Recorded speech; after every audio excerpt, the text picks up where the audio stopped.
America का white house सिर्फ सत्ता का केंद्र नहीं, रहस्यों का घर भी है। कहते हैं कि वहां का कमरा संख्या 919 कई वर्षों से बंद है।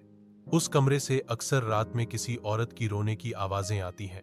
कहानी है कि 1952 में वहां एक युवती एलेन ग्रेस सफाई कर्मी के रूप में काम करती थी। वह बहुत शांत और रहस्यमयी थी। एक दिन अचानक उसकी लाश उसी कमरे में पंखे से लटकती मिली, लेकिन मौत की वजह कभी सामने नहीं आई। तभी से कमरा बंद कर दिया गया।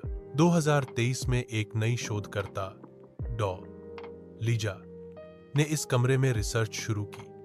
उन्होंने अनुमति लेकर एक रात के लिए वहां रहने का निश्चय किया। रात के 2045 बजे कमरे की बत्तियां अपने आप झपकने लगी। दीवार पर अचानक एक औरत की परछाई उभरने लगी। वह सफेद पोशाक में थी, बाल खुले हुए, आंखें सुर्ख और चेहरा भाव शून्य। डॉ लिजा ने जैसे ही उसका नाम पुकारा, एलेन, कमरे में जोर से दरवाजा बंद हो गया।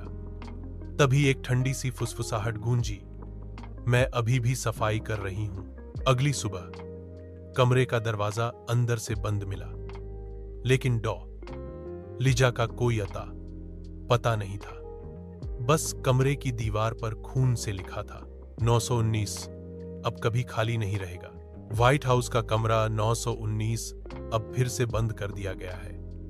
कोई भी वहां नहीं जाता, क्योंकि एलेन अब भी वहां है, और अब वह अकेली नहीं।